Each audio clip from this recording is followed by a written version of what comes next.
English নাকি BBA কোনটা পড়বেন এই ভিডিওটিতে আমি সে বিষয়ে আলাপ করব।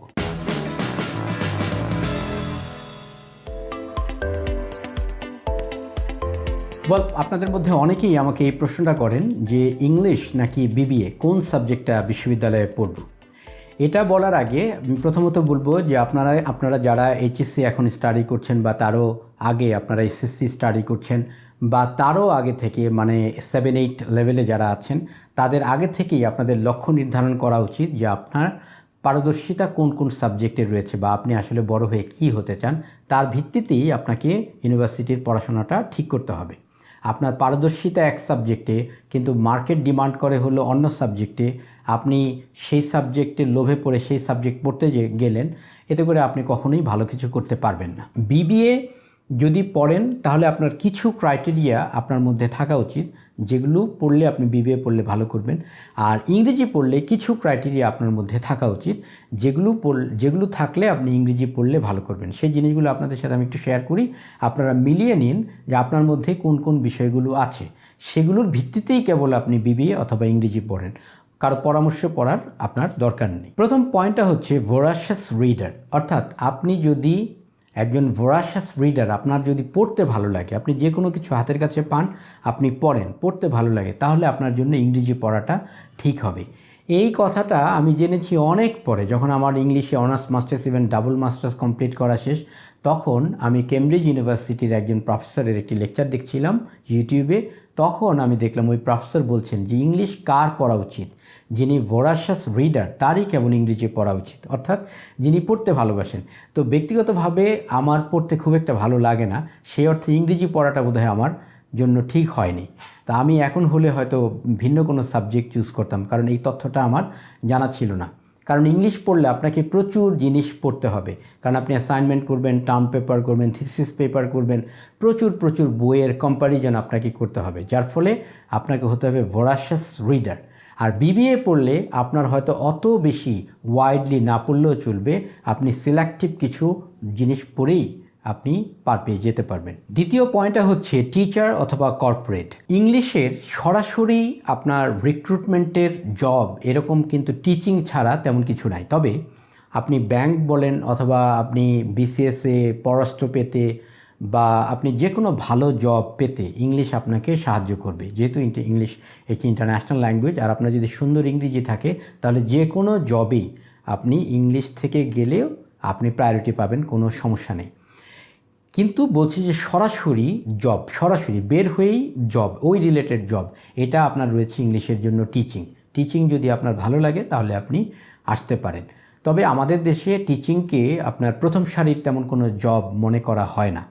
আমাদের দেশে এখানে মনে করা হয় যে অধিক মেধাসম্পন্ন যারা তারা টিচিংয়ে থাকে না, তারা বিসিএস বা অন্য কোনো কর্পোরেট জবেই চলে যেতে পছন্দ করেন। আপনি যদি এইটা নিয়েও টিচিংকে ভালোবেসে আসতে চান, ওয়েলকাম। তবে যদি আপনার মনে হয় যে না, আপনি সমাজে আরও বেশি প্রেস্টিজ, মানে সো কল্ড প্রেস্টিজ, যেটা প্রেস্টিজ তো আর টিচিংয়ের উপরে আর কোনো কিছুতে আপনি পাবেন না। পৃথিবীকে বদলিয়েছেন সব শিক্ষকরা, মানে হযরত মুহাম্মদ সাল্লাল্লাহু আলাইহি ওয়াসাল্লাম থেকে শুরু করে আপনি যত মহৎ ব্যক্তি বলবেন তারা সবাই কোনো না কোনোভাবে শিক্ষকই ছিলেন। তো যাই হোক, এর উপরে তার আপনার কোনো পেশা হয় না, কিন্তু তারপরেও যদি আপনি মনে করেন যে সো কল্ড যে প্রেস্টিজ, সেটা নিয়ে আপনি সমাজে আরও ভালোভাবে বাঁচতে চান, কারণ আপনি যখন বলবেন যে আমি ম্যাজিস্ট্রেট অথবা আমি পররাষ্ট্র মন্ত্রণালয়ে জব করি বিসিএস ক্যাডার, আর আপনি যদি বলেন যে আমি স্কুল কলেজের বা ইউনিভার্সিটির শিক্ষক, তার থেকে সো কল্ড মর্যাদা যেটা, ওইটা আপনি কর্পোরেট বা অন্যান্য জবগুলোতে পাবেন। আর যদি আপনার মনিটারি বিষয়গুলোতে যদি বলতে চাই, মানে টাকা পয়সার ব্যাপারে যদি বলতে চাই, তাহলে তো টিচিংয়ে আপনার আসার তেমন কোনো কারণই নেই, এখানে আপনি সম্মানই পাবেন। তো যাই হোক, কর্পোরেট লেভেলে যদি আপনি যেতে চান তাহলে আপনার জন্য বিবিএ স্টাডি করা ভালো, আর টিচিং যদি সরাসরি আপনি আসতে চান তাহলে আপনি ইংরেজি পড়তে পারেন। তৃতীয় পয়েন্টটা খেয়াল করুন, ইংলিশ লিটারেচার ইজ প্যাসিমিস্টিক। এই ব্যাপারটা কিন্তু ভয়ানক। যারা ইংলিশ লিটারেচারের গভীরে প্রবেশ করেছেন অনেকের জীবনই কিন্তু নষ্ট হয়ে গিয়েছে, তারা এই স্বাভাবিক জীবনযাপন আর করতে পারে নাই। অর্থাৎ সাহিত্য মানুষের জীবনকে একদম মিররের মতো বা কি বলে খুব নগ্নভাবে সমাজকে তুলে ধরে, যেটা আপনি খালি চোখে দেখতে পাবেন না।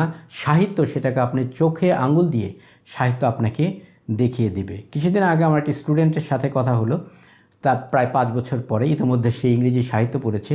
এখন সে আমার কথার মধ্যে আয়রনি বা অন্যান্য অনেক কিছু খুঁজে পাচ্ছে না। আমি কিন্তু স্বাভাবিক কথা বলছি, কিন্তু এর মধ্যে সে খুঁজে পাচ্ছে আয়রনি, বা আমি কথাটাকে কি বক্রভাবে বলছি কি না, বা আমি কথাটাকে কোন অ্যাঙ্গেল থেকে বলছি, কোন পয়েন্ট অফ ভিউ থেকে বলছি ইত্যাদি সে খুঁজে পাচ্ছে, যেটা কিন্তু স্বাভাবিকভাবে অন্য স্টুডেন্টদের চোখে পড়বে না। তো English literature is very much প্যাসিমিস্টিক, খুবই এটা আপনার নৈরাশ্যবাদী, যার ফলে যারা ইংরেজি সাহিত্য পড়বেন একটু মেন্টালিটির আপনার একটা হতে পারে, ঘাটতি হতে পারে। আপনি সাহিত্যে ঢুকলে সেখান থেকে অনেক সময় অনেকে আর বেরিয়ে আসতে পারে না। এটা কিন্তু আপনার সাধারণভাবে আমরা যে জীবনযাপন করি সেই জীবনযাপন করার জন্য এটা কিন্তু একটা নেগেটিভ দিক। আপনাকে আমি আগেই ওয়ার্ন করছি যারা ইংরেজি সাহিত্য পড়তে চাচ্ছেন। আবার অনেকেই আছেন, ম্যাক্সিমামই আপনার ধরেন 98-99%ই তারা এটাকে ওভারকাম করে তারা ভালো জব টবে চলে যায়, এটাই স্বাভাবিক। কিন্তু 1% হলেও এমন হয় যে সেখান থেকে ওই সাহিত্য, ওই সত্য, ওই যে ব্রুটালি অনেস্টনেস, সেখান থেকে তারা আর বেরিয়ে আসতে পারে না, যার ফলে এটা কিন্তু তাদের জীবনে একটা নেগেটিভ দিক হয়ে দাঁড়ায়। বিবিএর স্টুডেন্ট বা লয়ের স্টুডেন্টের এই জাতীয় কোনো প্রবলেম হয় না। চতুর্থ যে পয়েন্টটা নিয়ে আলোচনা করতে যাচ্ছি সেটা হচ্ছে English with other subject knowledge. অর্থাৎ আপনি যদি ধরেন বিবিএ স্টাডি করেন আর আপনার ইংলিশ যদি ফ্যান্টাস্টিক হয়, আপনার ইংরেজি শেখার জন্য ইংলিশ সাবজেক্ট স্টাডি করতে হবে, ব্যাপারটা এরকম নয়। অনেক বিবিএ, ল, অন্যান্য আদার সাবজেক্টের অনেক স্টুডেন্ট আছে, ইভেন ইসলামিক হিস্ট্রি পড়েও তাদের ইংলিশ এক্সেলেন্ট, এরকম অনেক রয়েছে। অর্থাৎ আপনি যদি ইংরেজি শিখতে চান তাহলে আপনি ওই হেডওয়ে সিরিজের বইগুলো একটু পড়েন, তারপরে আইএলটিএসে একটা ভালো স্কোর করে ফেলেন। আইএলটিএসে যদি আপনি 7 পান, ইটস এনাফ এভরিওয়্যার। আপনি যদি বলেন যে আমি পড়েছি আপনার ওই ইসলামিক হিস্ট্রি আর আমার আইএলটিএস স্কোর হচ্ছে 7, তাহলে বাংলাদেশ সহ ইন্টারন্যাশনালি কোথাও আপনার কোনো অসুবিধা হবে না। অর্থাৎ ইংরেজি শেখার জন্য ইংলিশ সাবজেক্ট পড়তে হবে, ব্যাপারটা তা না। বরং আপনার যদি ইংলিশ থাকে, অর্থাৎ আপনি কথা বলতে পারেন, লিখতে পারেন, আপনার ভালো একটি সাউন্ড ইংলিশ আপনার আছে এবং ধরেন আইএলটিএসে একটি ভালো স্কোর আছে, এর সাথে যদি আপনার অন্য কোনো সাবজেক্ট নলেজ থাকে, তাহলে সেটাই শুধু ইংরেজি পড়ার থেকে ফার ফার বেটার।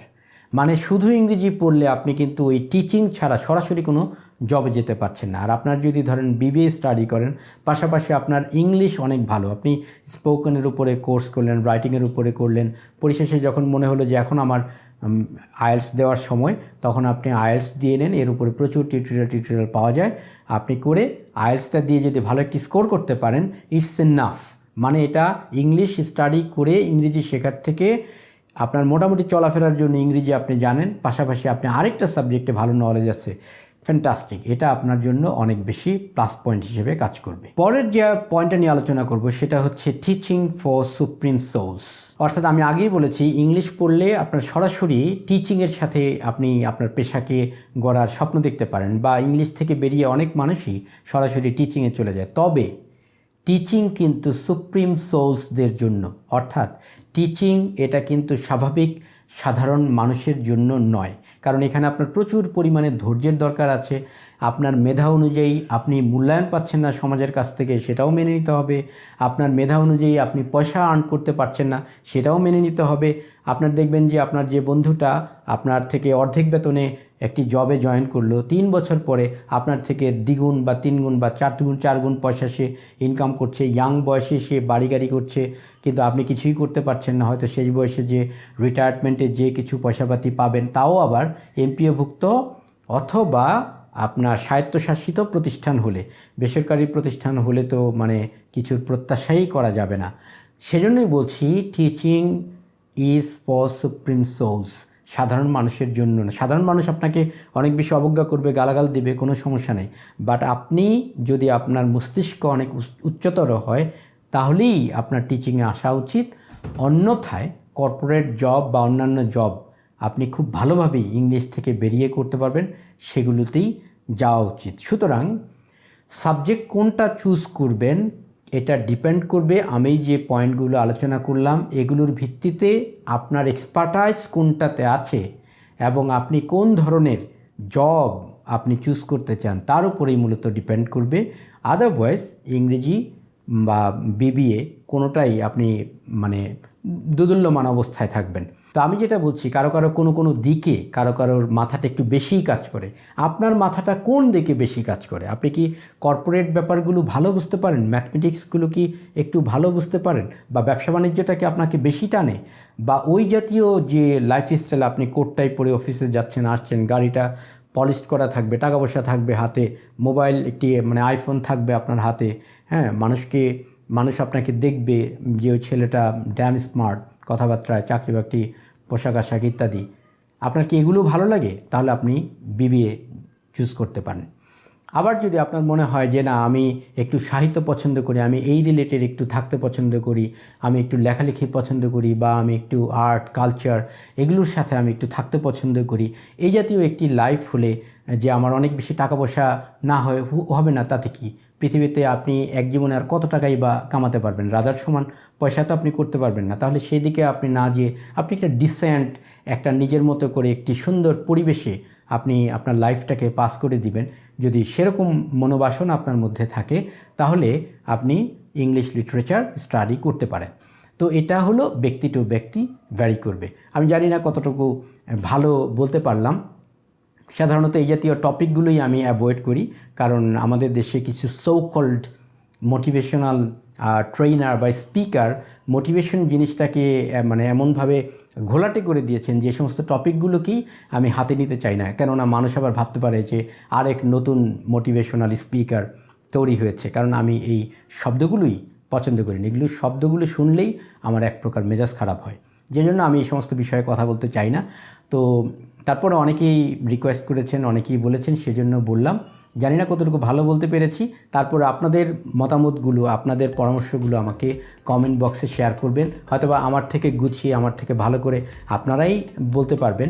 তো আপনাদের মন্তব্যগুলো কমেন্ট বক্সে আমাকে লিখুন। আমি আপনাদের থেকেও আমি কিছু শিখতে চাই, জানতে চাই নতুন করে। দেখি আপনাদের মাথায় অন্য কোনো নতুন আইডিয়া থাকলে সেগুলো শেয়ার করুন। যাই হোক, ভেবেছিলাম খুব ছোট্ট করে বলবো, অনেক কথা বলে ফেললাম। আসলে এই শিক্ষকতার একটি প্রবলেম, যেটা মানে মুখ থেকে কথা বেরোলে শুধু বেরোতেই চায়, আর সেটা আর থামতে চায় না। পরিশেষে দেশকে ভালোবাসুন, বিশ্ব মানবতার কল্যাণে কিছু করুন। ভালো থাকুন।